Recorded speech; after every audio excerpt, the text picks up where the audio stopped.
This is an interview for our 13 Forward campaign, and we have here in front of us a young man, did time in prison. His name is Frederick Walker.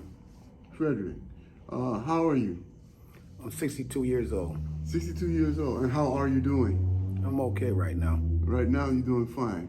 Now, as you well know, 13 Forward is a campaign for the purpose of trying to end what we call penal slavery in New York State.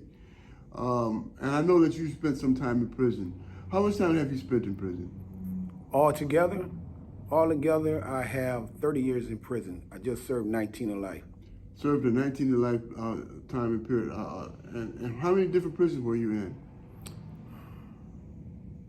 In New York State? In New York State, about 5 or 6 of them. 5 or 6 different prisons. Were all these prisons maximum security prisons? On this bid, yes, besides the last one. Last one was Orleans Correctional Facility. Last one was Orleans Correctional Facility. So you was in 5 different maximum security prisons during this 19-year time you was held in this prison system, and the last one was New Orleans. That's about the time you were ready to be released. Is that correct? Correct. That's correct, right. In the 19 years and you've been in prison, you spent most of your time in a maximum security prisons? Yes. Can you name the maximum security prison you were in? I was in Orleans Correctional Facility. Max. I was in Attica Correctional Facility, Auburn Correctional Facility, Wendy's Correctional Facility, 5 Point Correctional Facility, and Eastern. And Eastern. Yeah, Eastern is a maximum B, is that correct? Correct. Right. And in each of those institutions that you were in, were you forced to work? Yes. In what way were you forced to work? You would have to sign up for program, work inside the mess hall, which was mandatory, or you had to work inside the metal shop, or you work as a porter. All these jobs and stuff was mandatory. If you refused to work in these jobs, you was either beat, keep locked, or put on minimum privilege. Minimum privilege means that you be out your cell 1 hour a day, and you basically keep locked, no commissary, nothing. No commissary, nothing. And you feel that was compelling you to work? That was forced labor. Forced labor, okay. And you did those, and that was something that occurred to you in each of the maximum security prisons you were in? Yes. Did it also occur to you in the New Orleans? I guess it was a medium or minimum? Orleans, yes. It was a medium A. Medium A, and you also was compelled to work? If you didn't, you would be. Orleans, you were jumped on. You were jumped on in New Orleans if you failed to work. Brutality. He's talking about prison guard brutality. Is that correct? Correct. It was officers will pull you outside on the side, isolate you, and jump on you, put you in a box. And put you in a box. Wow. And the box would meaning what? Special housing unit. Special housing unit. And what occurs in special housing unit?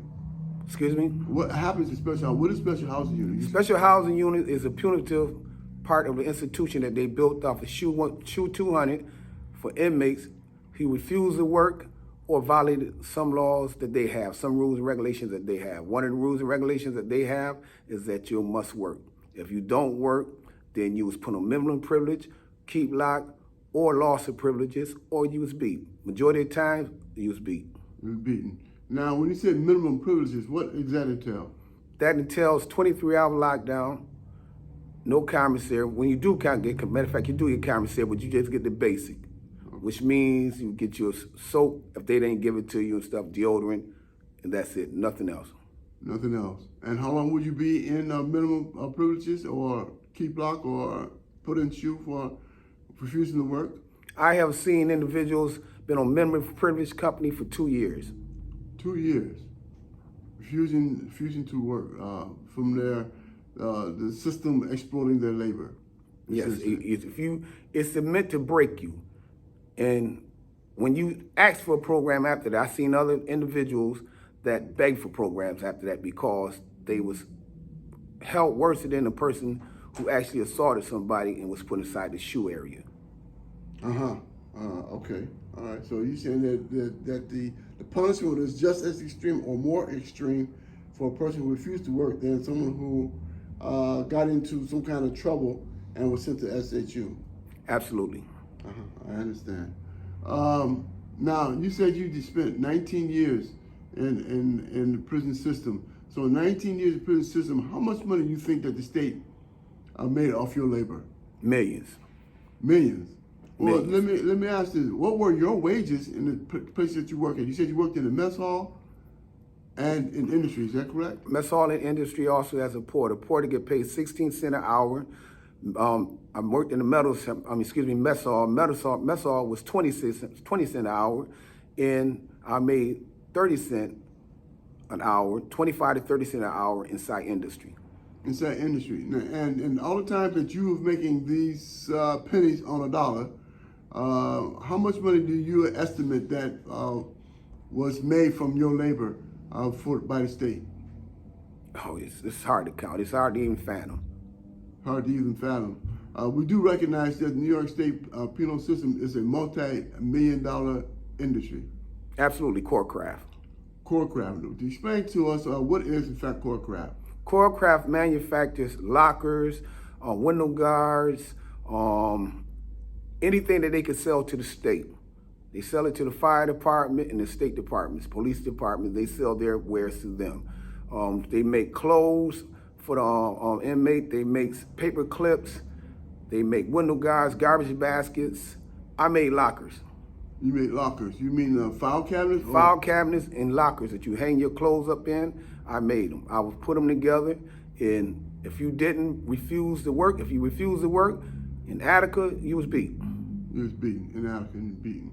And so you made these products, and these products are sold to state bureaucracies or state affiliated or organizations and businesses, corporations. Is that correct?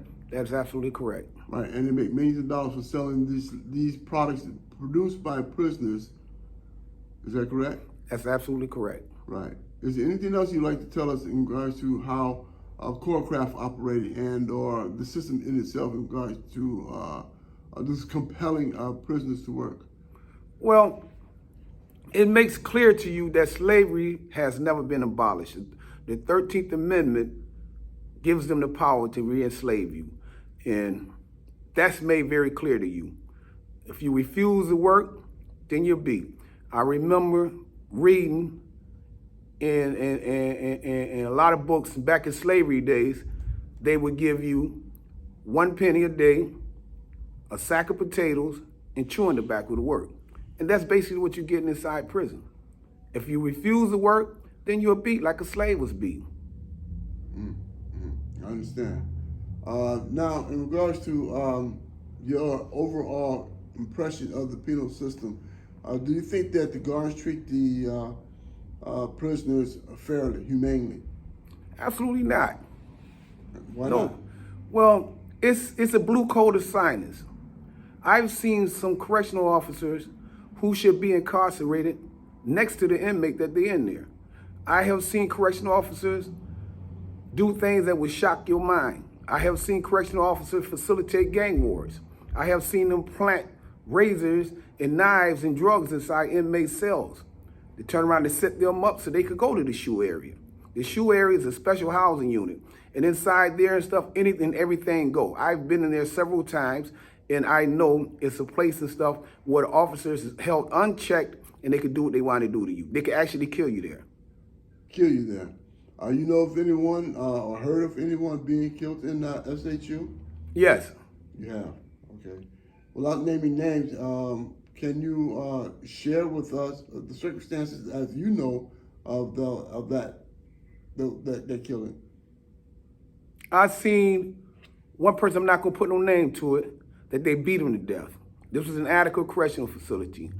They beat him to death because he was targeted. They cracked his cell at nighttime, told him that his counselor wanted to see him, and when he went out his cell to see his counselors, he went up to the front, and he had around about 15 officers up there, and they beat him to death. They closed the gate and they beat him to death. When he came up on the count sheet, they said that he turned around and stuff and hung himself. They beat him to death. Okay, thank you. Thank you. I appreciate that recounting from your memory an experience that occurred inside one of New York State's prison system. Is there anything more that you'd like to share with us in regards to your experience inside New York State prison system that you feel that of the environment that is based upon a law that we know is morally repugnant, right? Repugnant. What is your thoughts in terms of how do we manage that situation? Well, first of all, they have to update the tools that they give a person to use, so when he released, he'll have remarkable skills. Any and everything inside correctional facilities is outdated. They do not teach you nothing to be released with that's gonna benefit you in the future. You leave prison, you gave him $40 in the bus ticket. You paid for that yourself. Another thing, they need cameras in all these facilities because they're left unchecked. Absolute power, unchecked, is corrupt power. And they do what they want to do to you. And they'll let you know in your face that we could kill you. And there's nobody here to even do anything for you. I've seen officers beat inmates down. Beat them down, put them in the hospital. I've seen one person in Attica, they broke his back. Why? Because they have no cameras there. They need cameras in medium spots too, because it's isolated areas that they bring you to and they beat you. And it's very, very racist environment. Thank you very much, Mr. Walker. I appreciate your testimony in this matter. I know it's painful for all of us to recount some of our experiences here in New York State penal system. And this is the reason why we are engaged in this process to change the dynamic of the institution of carceral institution in New York State to end a system of penal slavery. I appreciate you again. Thank you, Mr. Walker. May I say something before we leave, please? Yes, sir. The 13th Amendment was brought into existence to promote slavery, to keep slavery going. And this is what's going on in the Department of Corrections. Inmates, convicts inside the Department of Corrections, they should be paid at least a minimum wage. Therefore, when they get out, they'll have a remarkable skill and they'll be released with some type of money that they could use to turn around and help themselves with instead of $40. A lot of people is going to prison now, and when they're inside the prison, there's nothing for them to do. All the programs has been taken away. College has been taken out of prison. So they're in prison. Once they complete their 90 days of vocational training, then they're all of them given porter jobs, and they're locked in their cells 23 hours, 24 hours a day. Sometimes given just three rec periods. This is why you're seeing all the gang violence in prison. Idle minds is the devil's playground. If you have nothing for these convicts to do or these inmates to do, they're gonna find something to do. You need to put programs in colleges back inside prison so these convicts and inmates can better themselves. They are not allowed to better themselves. You send them on the shelf and you release them back to the same neighborhood and you releasing them with $40 in their pocket with no marketable skills. So you setting them up to come back inside the prison system. This is what you're doing when you release them on these type of circumstances. You need to have some type of checks and balances also for the officers. I've seen officers facilitate gang wars. I've seen officers set inmates up, take their razor from them, because you get 2 razors, now they make it 1 that you use to shave with. I've seen officers be upset for a person and turn around, go inside his cell while the person gone and take his razor and stuff and throw it in the garbage. Now you get 90 days inside the box for loss of razor. If you turn around and go to your board with tickets, you're hit at the board. You hit with a year, 2 years, and 2 years at the board because this officer just set you up. Why did he do it? He thought it was a game. He thought it was a game. But these are the tools that they use to hold convicts and inmates inside prison. A lot of people inside prison now is dealing with mental health. In 2005, it was the first time in the Department of Corrections that mental health was getting more money than Corecraft. Because these inmates is developing these mental conditions because they put inside the box for a substantial amount of time. Year, 2 years, 6 months, 8 months. And you put it inside the room and you 23 hours, 24 hours lockdown. There's no rec period. You go to rec and stuff, they taking you to the top of a roof with 4 walls, 4 brick walls, and the front cut out with bars and on plexiglass, and just the ceiling cut out. And inside on the floor is feces, urine, everything. You're not sitting down, you're walking around in circles. So these people are developing mental conditions. And then you release them back out to society. There's no programs out here to actually help these persons when they release. You need to come up with a better training for these inmates while they're locked up.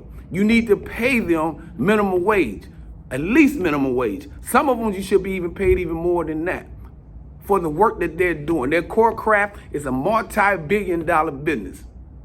They're paying you 16 cents starting off, 22 cents, 25 cents, and 34 cents is the max that you get in core craft. That's an hour. You producing thousands of dollars worth of products going out the door. Millions of dollars are going out the door in core craft. And when you leave there, you have no better marketable skills than what you had when you came in here. And they're releasing you back to the same community with no programs out here to help you with $40 in a bus ticket. So imagine what they're going to do when they get back out here. Thank you. Appreciate you having me. God bless you. Assalamu alaikum. Walaikum assalam. Thank you, Mr. Walker. I appreciate your testimony. I'm certain that it will be well received by all listeners and those who are viewing this video. Appreciate you. You're welcome. 13 forward.